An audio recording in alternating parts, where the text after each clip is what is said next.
Everyone, I'm back again. This is what I've decided that I will be using with possibly one of my few makes, because I don't think I'm going to use everything in one go from the Secret Art Box subscription box for February's goodies.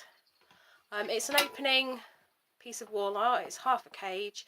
As you can see, some of the texture in the back there, I've already started to put a prime base on there just to get us started. I wanted something textural because I'm going to add rust, which is the product of the month.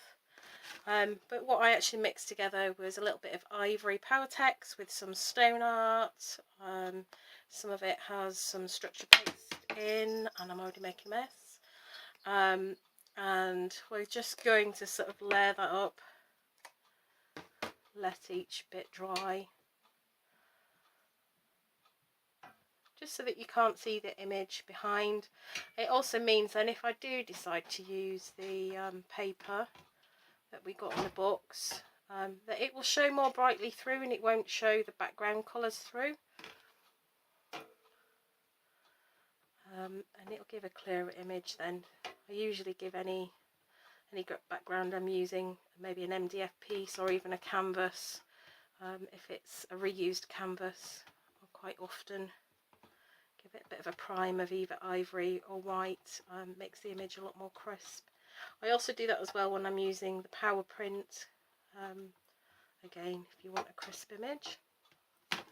So I'm just going to leave that to dry. So I'm going to pause the video and leave this dry for a little bit.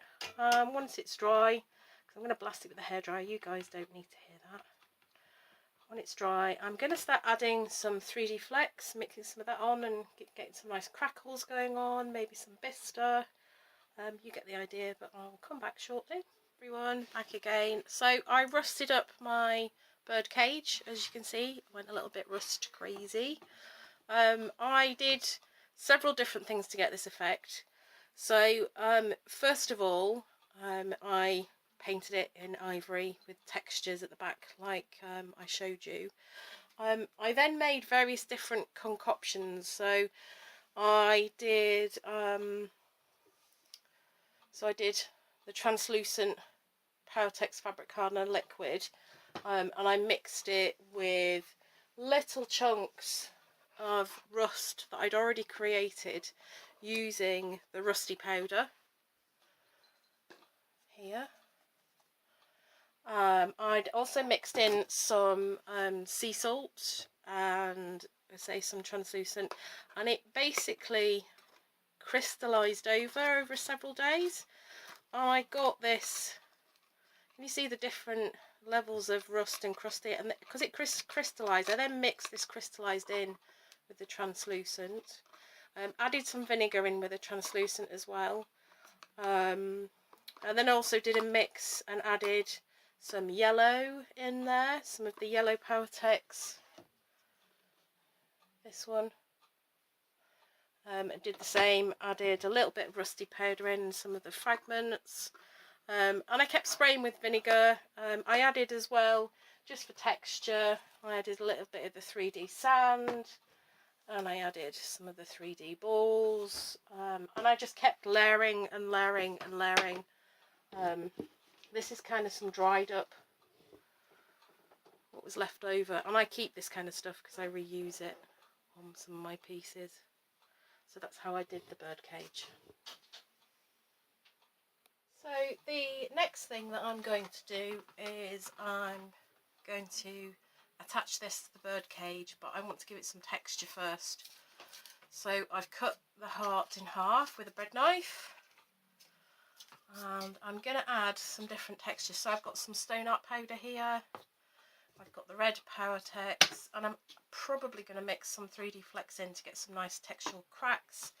And then I have some embellishments here that I'm going to add onto the heart once I've got the texture going. So move the other half out of the way. So these are real handy little bottles, these that you get in your kits. And I'm just going to let it dribble around. And I'm going to get one of my paintbrushes and just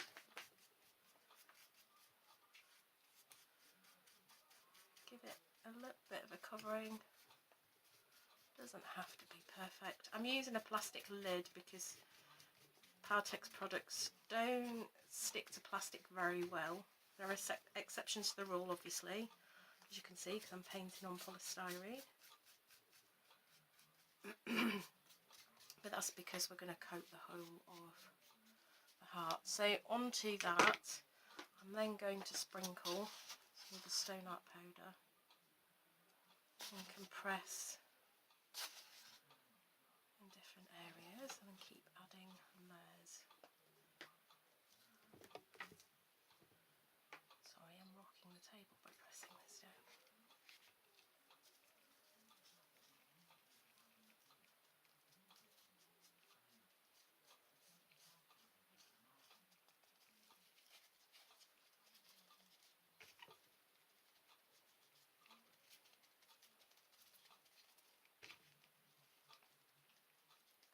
You can add clumps in different areas to get different thicknesses.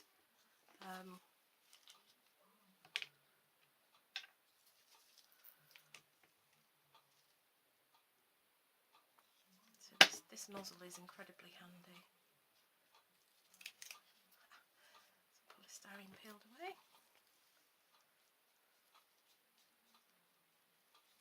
Now, as I'm adding the Powertex over the top, it's starting to clump,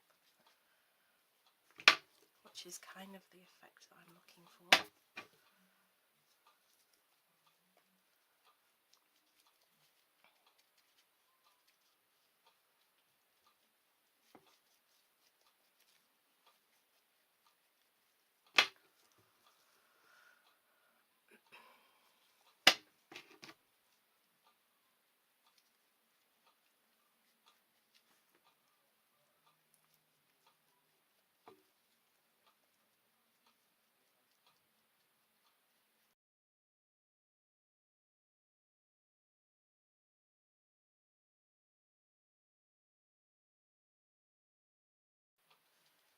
So I'm going to leave mine quite patchy because I'm going to add some 3D flecks into that, and I will show you how to do that in a moment.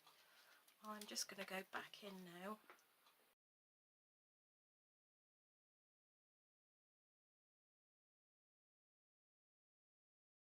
And what's underneath, I never waste that. I do have another cup that will go in, and that's my gritty cup, or my gritty storage box, where all the slightly tainted bits of drips and lumpy stone art goes, that when I do want nice chunky bits of texture, it's there. So my heart is completely covered now. Paintbrush, water, always. So I'm just going to place that there for now, and I'll be back in a moment when that has been made touch dry with the hairdryer. So I've painted up my leaves, and as you can see, I actually added a little bit more white to the lime green just to give that the depth of the veinage. Veinage is a word. On the leaves. My heart is reasonably dry now with the embellishments. And what I've decided to do is I'm going to put some of the red ochre into some of the metalwork to give it an effect like it's rusted. So we're going to mix some of that up. I already did that with the key just to try it, and I don't know whether you can see, I just stippled a little bit of the red ochre in places to add to the rusty look. Again, a little bit of varnish, actually it's quite a lot, but into the red ochre, powder pigment, makeup, palette. So when you've got the palette going now, I'm not actually going to wipe away this time because I'm just stippling a little bit of rust around.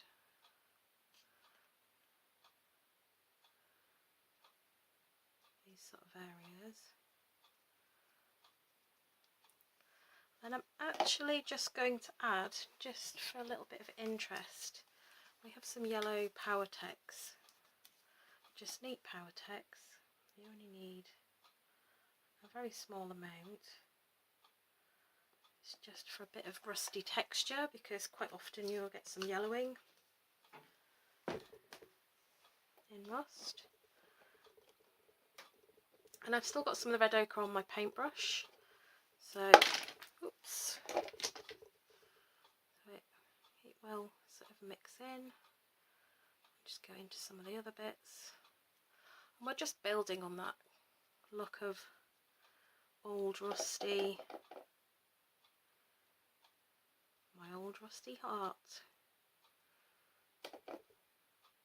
That was a bit too much. I've got too much on there now, but we can pull this back because the red ochre is just there, and we can mix a little bit of that in there. Now I kind of like that look. Maybe tone that down a little.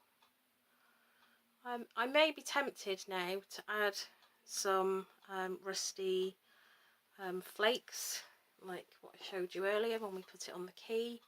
But I actually think I'm going to stick this down into the cage where it's going to go. And I actually put aside some of the lace that I pre-cut here, and I've decided I'm going to add this before we put in the roses. I'm going to add it to the top and the bottom, give some more textural interest. I'm actually going to use it with transparent, because then I can add any rusty areas over the top that I like. And then I was thinking, possibly, not so sure yet, 100%, but some of these, maybe not the flowers, but some of these hearts, I could scatter them around with some of the, maybe the red ochre on, and just have them in various different places. And I'm throwing them everywhere, just around here. So I've got a few different varieties there, and I'm probably going to put them in the background somewhere. That's quite a nice one. Maybe I will add that one as well. So put the rest of these back in the container. I also had the word love, but I actually used that in another piece I'm just about to show you. So before I start looking at gluing this down, I'll show you what I have done with my other piece. So in the Secret Art Box pack, you may remember getting, or seeing me get this, and I thought, okay, what am I going to do with this? And I bobbled a while, and then I thought, I know. So I'm going to make some stone art. Well, I already had some stone art from the roses, so I pushed some stone art, and that's actually upside down, some stone art into here. And as you can see, it's got a lumpy, bumpy texture. So what I actually did was, it was with the scrap piece, it wasn't with one of these, I actually pushed the lace into the clay, and then the love that you saw there, I then actually pushed into there as well. So it doesn't fully say love, but when we do the dry brushing over the top in a little bit, hopefully we'll see the love a little bit more. And then I don't know if you remember the mould plunger. Well, I plunged out shape with the stone art as well, and I added a little heart diamante, and we're going to add that on there, and we're going to add colour and make that into a pendant. So that's what I use the love for. So I'm going to crack on now and add all these little bits here.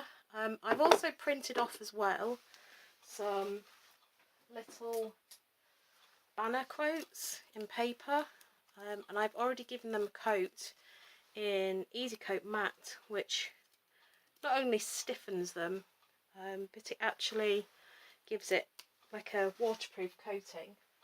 And here's the Easy Coat Matte. Now I probably would have used Easy Coat Glossy, give it a nice shiny feel to it, but I couldn't find it in time, so we just made do with Easy Coat Matte, and that will do the same thing.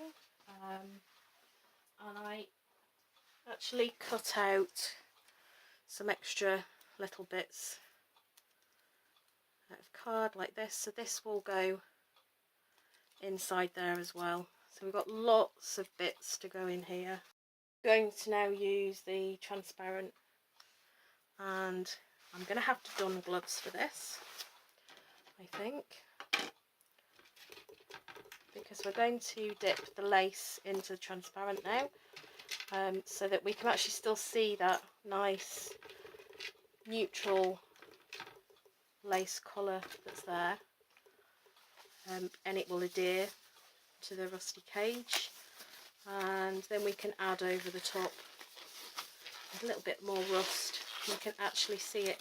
I think the problem would be if I used ivory, these are my thoughts on using ivory because I was going to use ivory, Powertex, would be that I may end up getting ivory on some of this rustiness, and I actually would prefer to keep it as rusty looking as possible. I'm trying to squeeze in gloves. Easy without the jewellery. And I've got a holy glove.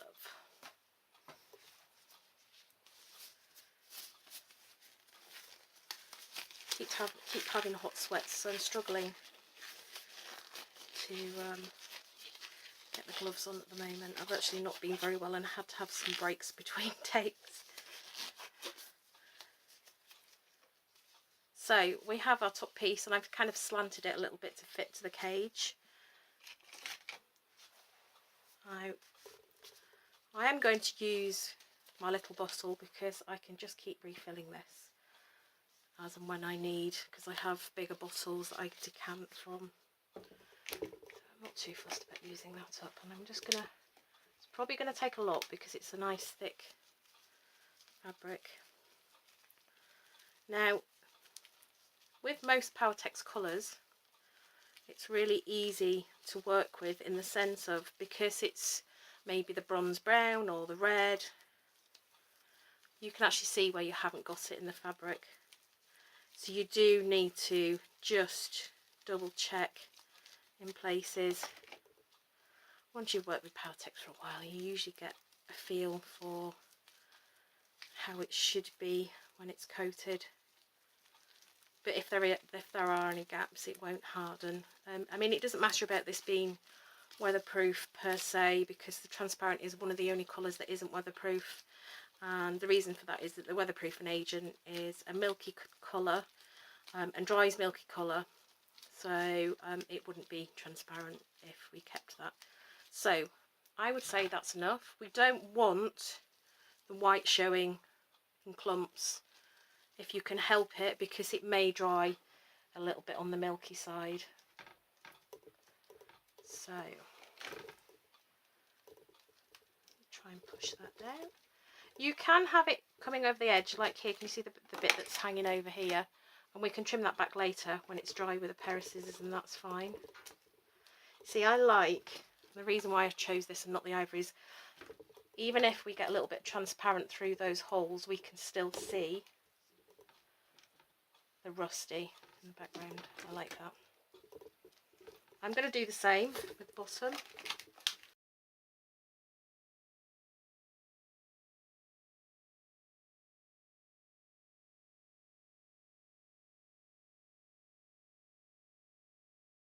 There we go.